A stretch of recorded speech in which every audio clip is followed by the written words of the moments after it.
میں خود یونیورسٹی میں پڑھتا ہوں، کالج میں پڑھتا ہوں، اسکولز ہمارے کالجز یونیورسٹیز، آپ دیکھیں کیا حالات ہیں. آپ یونیورسٹی کالجز کو چھوڑیں، آپ نیچے مارکیٹ میں چلے جائیں تو شادیوں، وہ مفتی طارق مسعود صحیح کہتے ہیں کہ شادیاں کروائیں، ورنہ یہ جو زنا والا فیکٹر ہے یہ بہت بڑھتا جا رہا ہے، بہت ہی بڑھتا جا رہا ہے. اب ایک انسان اپنی پیک جوانی میں ہے، مرد ہے یا عورت ہے، تو وہ باہر جاتا ہے، وہ کالج جاتا ہے، وہ یونیورسٹی جاتا ہے، وہ اپنے آپ کو جو ہے وہ بچا رہا ہے، کوشش کر رہا ہے، لیکن اس فتنے کے دور میں وہ اپنے آپ کو کتنا بچا لے گا؟ اس نے کالج میں وہی دیکھنا ہے، اس نے موبائل کھولنا ہے، ٹھیک ہے، موبائل کھولنا ہے، سامنے لڑکی یا سامنے لڑکا، مطلب اتنا فتنے کا دور ہے. تو اتنے فتنے کے دور میں شادی جو ہے آج کل فوری ماں باپ کو سمجھنی چاہیے بات.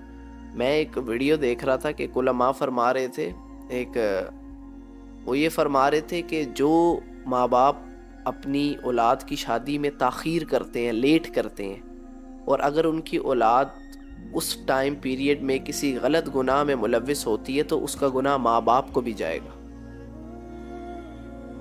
تو اس لیے یہ بہت سینسٹیو ایشو ہے اور اس پہ فوکس کرنا چاہیے. ڈاکٹر اسرار احمد یہ کہتے تھے کہ پہلے بھی تو ایسا ہوتا تھا پرانے زمانوں میں کہ جو ماں باپ تھے وہ بہو لے آتے تھے اور اس کو بیٹی بنا لیتے تھے. وہ پہلے ایسا سسٹم ہوتا تھا کہ جہاں پر 4 لوگ بیٹھ کے کھانا کھا رہے ہیں تو وہاں پہ 5واں بھی بیٹھ کے کھانا کھا لے گا. اور یہ جو آج کل ہندوؤں والی رسومات، جہیز، اور یہ تو ساری چیزیں فضول ہے، جس کی وجہ سے شادی کرنا مشکل ہے کہ ایک انسان کو ایٹ لیسٹ جو ہے 50 لاکھ روپیہ، 20 لاکھ روپیہ چاہیے شادی کرنے کے لیے. اب غریب انسان کیا کرے؟ تو سادہ سے سادہ شادی ہونی چاہیے. حضرت علی رضی اللہ تعالیٰ عنہ، ان سے بڑی کیا مثال ہے، ان سے سادہ کس کی شادی؟ ان کو آج دنیا بڑی مانتی ہے، ان سے عقیدت رکھتی ہے بڑا. تو دیکھیں تو صحیح ان کی شادی کیسے ہوئی تھی، کیا حالات تھے، کون سی استطاعت تھی ان کے پاس. نکاح بالکل دیکھیں اس میں یہ ہے کہ شادی میں جو یہ مہندی اور یہ سب کچھ جو ہے نا، بارات بھی، یہ سارے جو رسومات ہیں یہ انڈینز کی ہیں، ہندوؤں کی. اس کے بعد جو کانسیپٹ ہے وہ نکاح کا ہے، اس کے بعد ولیمہ، اس کے علاوہ اور کوئی کانسیپٹ نہیں ہے. ولیمہ بھی سنت میں آتا ہے، مینز لوگ جو استطاعت رکھتا ہے اس مطابق کریں. ہم کسی شکل میں نہیں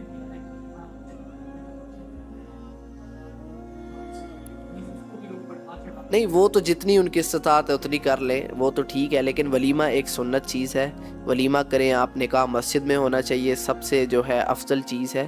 نکاح جو ہے وہ آپ صلی اللہ علیہ وسلم نے فرمایا مسجد میں ہونا چاہیے. اور باقی یہ فضول رسومات اور یہ سارا کچھ جو ہے اس کا کوئی فائدہ نہیں ہے. ہاں، سب سے بڑی بات یہ ہے کہ ہم پاکستانیوں کو ہم مسلمانوں کو ڈوب کے مر جانا چاہیے. کرسچنز ہوں، جیوز ہوں، یہودی ہوں، وہ جب ان کی شادی ہوتی ہے وہ اپنے چرچز میں جاتے ہیں، وہ اپنی عبادت گاہوں میں جا کے کتنی رسپیکٹ دیتے ہیں، وہ جیسے بھی ہیں. اور ہمارے پیچھے مولوی 5 گھنٹے رجسٹر پکڑ کے پھرتا رہتا ہے، عصر کی نماز بھی جا رہی ہے، ظہر کی نماز بھی اس کی جا رہی ہے، کچھ پیسوں کے لیے.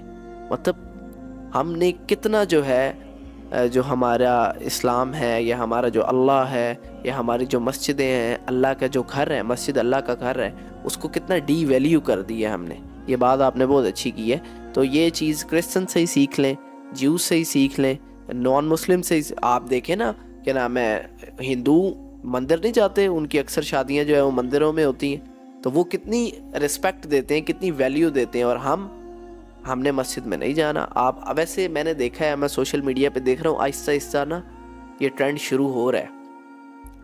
اور اس جنریشن میں جو ہے عقل جو ہے وہ آ رہی ہے، عقل مند ہے یہ جنریشن. انشاءاللہ اللہ سے امید ہے کہ یہ ٹرینڈ جو ہے نا واپس چلے گا. نکاح کے علاوہ پھر رخصتی کے لیے وہ ٹائم لے لیتے ہیں کہ جی بارات مہینے بعد ہوگی، 2 مہینے بعد رخصتی ہوگی. جو نکاح کا کانسیپٹ ہمارے یہاں مینس ایک نیو لانچ ہو رہا ہے نا کہ نکاح کر لو مسجد میں، ٹھیک ہو گیا، 1 دن، ہفتہ، 2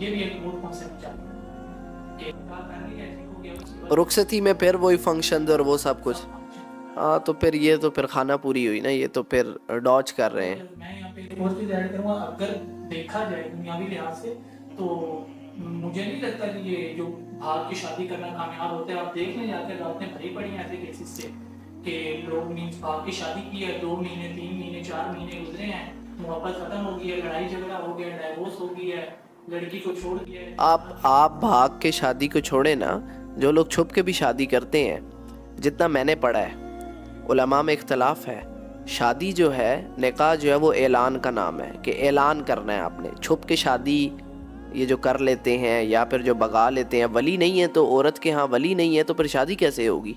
ایک اور چیز دیکھی جائے تو لوگ مینس یہ بھاگ کے جانے کا کلچر ہوتا ہے پیار محبت ہوتا ہے, یہ boy friend girl friend culture. ایسے ویسے میں یہ سمجھتا ہوں اس میں اس طرح بھی ہے کہ جب آپ شادی کسی سے کرتے ہو, ضروری نہیں ہے آپ نے پہلے محبت کرنی ہے. محبت ہوتی کب ہے؟ محبت دیکھ کے تو ہوتی نہیں ہے بھائی. محبت ایسے ہوتی ہے دوسرے کے ساتھ ٹائم سپینڈ کیا آپ نے ایسے, تو جب آپ نے نکاح کیا تو اس کے بعد محبت ہو جائے گی. اللہ سے دعا کریں محبت ہو جائے گی. آپ نکاح کریں, جو ارینج میرجز ہوتی ہیں اس میں محبت ہوتی نہیں ہے. Arrange marriages as compare to love marriages زیادہ کامیاب. لو میرجز تو میں کہتا ہوں ہونی نہیں چاہیے. وہ تو آپ اٹھا کے دیکھ لیں, ریسرچ اٹھا کے دیکھ لیں, سب سے زیادہ جو ناکام شادیاں ہیں وہ لو میرجز ہیں.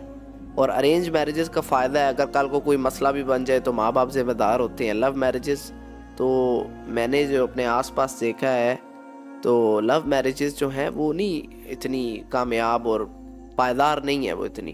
تو ارینج میرجز صحیح ہیں. ارینج میرج کرو, اس کے بعد خود ہی پیار ہو جاتا ہے, محبت. آپ جس انسان کے ساتھ رہتے ہو پیار محبت ہو جاتا ہے, اللہ ڈال دیتا ہے ایک دوسرے کے دلوں میں. جب آپ نے حلال ایک ارادہ کیا ہے یا حلال طریقے سے کیا ہے آپ نے.